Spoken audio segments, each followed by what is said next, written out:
என்னம்மா, என்னாச்சு? ஏன் இப்படி நிக்கிறீங்க? நான் எதுக்கு இப்படி நிக்கிறேன்னு உனக்கு தெரியாது. ஏன் என்னாச்சு? எனக்கு தெரியலையே, அதனால தானே கேட்குறேன். என்ன, எதுவும் பிரச்சனையா? சொல்லுங்க. என்னல பிரச்சனை வரணும்? என்னைக்கு தான் இந்த வீட்டில் பிரச்சனை இல்லாமல் இருந்திருக்கு? இப்போ என்ன என்னன்னு சொன்னா தானே எனக்கு தெரியும். சொல்லுங்க, என்னாச்சு? அப்பா எதுவும் சொன்னாங்களா? என்னைய தான் அவர் வாயை திறக்க விட மாட்டேங்காரே. எல்லாமே அவரே பேசிடுறாரு. இல்லைன்னா நீ பேசுற. நீங்கள் ரெண்டு பேரும் பேசுறதை கேட்க தானே நான் அந்த வீட்டில் இருக்கிறேன். என்னாச்சுமா? எனக்கு நிறைய வேலை இருக்கு, என்னன்னு சொல்லுங்க. நீ எங்களை இப்போ போயிட்டு வர அதை சொல்லல.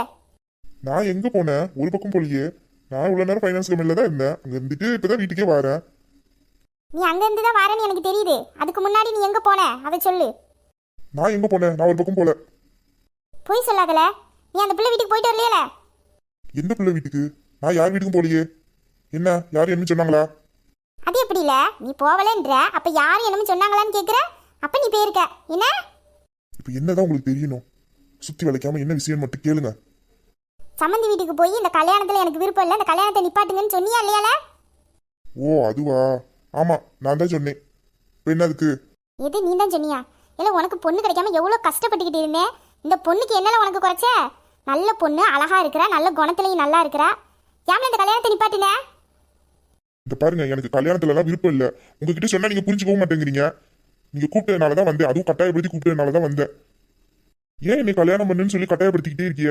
நானும் எவ்வளவோ சொல்லி பார்த்துட்டேன். அப்ப இந்த வீட்ல ஒரு நல்லது நடக்க வேணாமா? இப்படியே கடைசி வரைக்கும் நீ இருந்துடலான்னு பாக்குறியா? இந்த வீட்டுல அப்படி என்ன கெட்டு போச்சு? எல்லாரும் நல்லா தானே இருக்கிறோம், இப்படியே இருந்துக்கலாம். ஏன் எனக்கு என்ன? நான் இப்ப நல்லா தானே இருக்கிறேன்.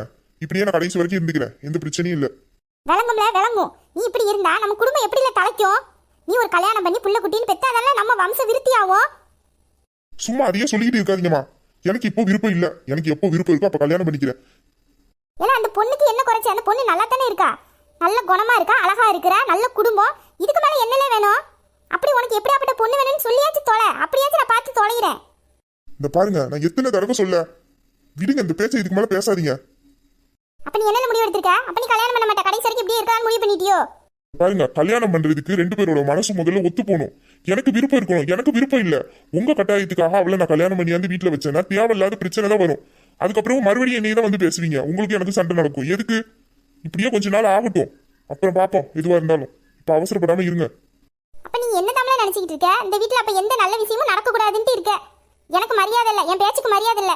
என்னல இந்த தாயை மதிக்க மாட்டேன். இப்ப யார் மதிக்கல? நான் உங்ககிட்ட நல்லா தானே பேசுறேன். இந்த வீட்டுல நல்லா தான் இருக்கேன், நீங்க சொல்றதை நான் கேட்டுக்கிட்டு தானே இருக்கேன். இந்த கல்யாண விஷயத்தை எடுத்தாதான் எனக்கு பிடிக்க மாட்டேங்குது. அதை மட்டும் நீங்க தயவு செய்து பண்ணாதீங்க. பாவம்ல இந்த பொண்ணு. கேம்ல இப்படி பண்ணுத. இப்படி ஒரு பொண்ணு எங்கல கிடைக்கும்? அந்த பொண்ணை பார்த்த உடனே எனக்கு பிடிச்சு போச்சுல. உங்களுக்கு என்ன சொல்லி புரிய வைக்கிறதுனே எனக்கு தெரியல. அவளுக்கே இந்த கல்யாணத்துல விருப்பம் இல்ல.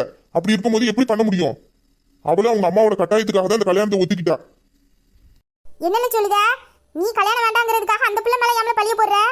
பொய் சொல்லல, உங்களுக்கே நல்லா தெரியும். உங்ககிட்ட நான் போய் பேச மாட்டேன்ட்டு. அந்த பொண்ணுக்கு உண்மையாவே இந்த கல்யாணத்துல விருப்பம் இல்ல. நம்ம பொண்ணு பார்க்க போற அன்னைக்கு அவளும் அவ கூட சேர்ந்த பிள்ளையும் பேசிக்கிட்டாங்க. நான் கேட்டுக்கிட்டு தான் இருந்தேன். அவளுக்கு இந்த கல்யாணத்துல துளி கூட விருப்பம் இல்லையா. இந்த கல்யாணத்தை எப்படி நிப்பாட்டுறதுன்னு சொல்லி ரெண்டு பேரும் பேசிக்கிட்டு இருந்தாலுவோ. என்னல சொல்லுத? நீங்க எதுக்கு வருத்தப்படுறீங்க? அவளுக்கு இந்த கல்யாணத்துல விருப்பம் இல்ல, அதுக்கு நம்ம என்ன பண்ண முடியும்? உங்க விருப்பத்துக்காக நான் ஒத்துக்கலாம், அவ ஒத்துக்க முடியுமா? நான் என்னெல்லாமோ கனவு கண்டு வச்சிருந்தேன். அந்த கடவுள் என் குடும்பத்தை மட்டும் ஏன் இப்படி சோதிக்கிறானோ? தயவு செய்து நீங்க மனசு கஷ்டப்படாதீங்கம்மா. என்னால பார்க்க முடியாது. உங்களுக்கு ஏதாச்சும் ஒண்ணுன்னா என்னால தாங்கிக்க முடியாது. சொன்னா கேளுங்க.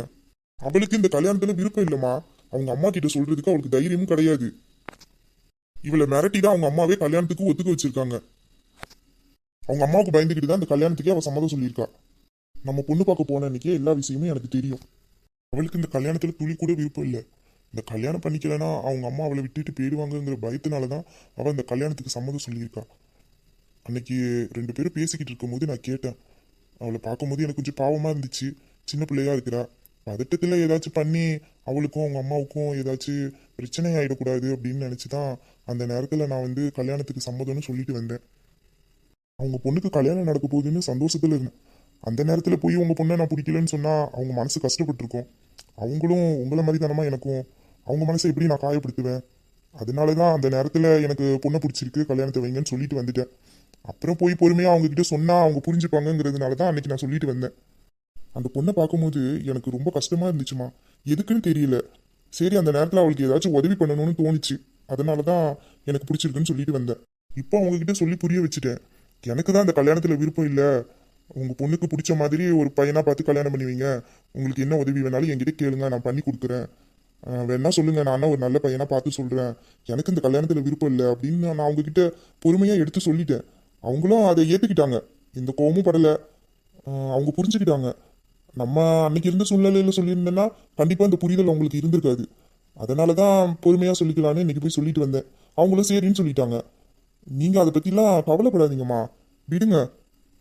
அது இல்லடா, அந்த பொண்ணை பார்த்த உடனே எனக்கு ரொம்ப பிடிச்சிட்டு அவள் அந்த வீட்டுக்கு மருமவளா வருவான்னு நான் ரொம்ப ஆசைப்பட்டுட்டேன்டா. ரொம்ப பொறுப்பான பொண்ணு.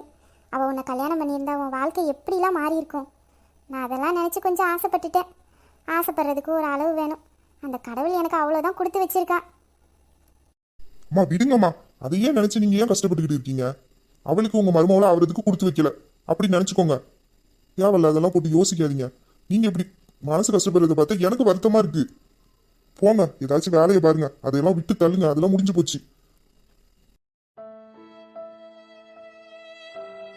அவளுக்கு ஏதாச்சும் ஒண்ணுனா எனக்கு ஏன் கஷ்டமா இருக்கு? இதுக்காக அன்னைக்கு அவளுக்கு நான் உதவி பண்ணணும்னு நினைச்சேன். அவளுக்கு எனக்கு என்ன சம்பந்தம்? இது வரைக்கும் நான் அவளை பார்த்ததே கிடையாது. அவளுக்கு என்ன பார்த்தது கிடையாது. அப்படி இருக்கும்போது எதுக்காக எனக்கு இப்படிலாம் தோணுச்சு? எனக்கு ஒன்றும் புரியல. அவளை பார்க்கும்போது ஏதோ ஒரு உணர்வு எனக்குள்ள தோணுது. ஆனால் அது என்னன்னு என்னால் புரிஞ்சுக்க முடியல. அவகிட்ட நான் ஏன் அப்படி நடந்துக்கிறேன்? அவளுக்கு எனக்கு எந்த சம்மந்தமும் கிடையாது. அப்படி இருக்கும்போது நான் ஏன் அவகிட்ட அப்படி நடந்துக்கிறேன்? இனிமேல் அவளை பார்க்கக்கூடாது. அவளை பார்த்தா தானே ஏதாச்சும் நமக்குள்ள தோணுது. அதனால அவளை எங்கேயாச்சும் பார்த்தாலே நம்ம பார்க்காத மாதிரி போயிடுவோம். அவளுக்கும் நமக்கும் என்ன இருக்கு? அவளுக்கு எனக்கு எந்த சம்மந்தமும் இல்லை. அப்படி இருக்கும்போது அவகிட்ட நான் ஏன் போய் பேச போறேன்? இனிமேல் பார்த்தாலும் பேசக்கூடாது. இருந்தாலும் அவகிட்ட அப்படி பேசும்போது கொஞ்சம் சந்தோஷமா தான் இருக்கு. என்னை பார்த்தாலே பயப்படுறா, இல்லைன்னா முறைக்கிறா. ஏதோ அவகிட்ட எப்படியே விளாண்டுக்கிட்டே இருக்கணும் போல தோணுது. சேச்சா, அப்படிலாம் யோசிக்காத. இனிமேல் அவளுக்கும் உனக்கு எந்த சம்மந்தமும் கிடையாது. யோசிக்க கூடாது இனிமேல். சோப்பா, இந்த அம்மா வேற தேவையில்லாத விஷயத்தெல்லாம் மாறி மாறி நமக்கு ஞாபகப்படுத்துவாங்க. அம்மா சாப்பாடு எடுத்து வைங்க, நான் கொஞ்சம் வெளியில போறேன். இப்போ தானே வந்த, சாப்பிட்டுட்டு செத்த படுத்து நினச்சிட்டு போ. அம்மா சொன்ன மாதிரி அப்புறமா போவோம். இப்போ உடனே போனா ஏதாச்சும் தோணும். கொஞ்ச நேரம் ரெஸ்ட் எடுத்துட்டு போகலாம். என்னமோ ஒரு மாதிரியா இருக்குது. ஆமா, அம்மா கமலி எங்க? நான் ஆளு காணோம். இல்லை, அவள் ரெடி ஆகிட்டு இருக்கா. நீ வா, 2 பேருக்கும் சோத்தை போட்டு வைக்கிறேன், சாப்பிடுங்க. சரிம்மா, நீங்க எடுத்து வைங்க, நான் வரேன்.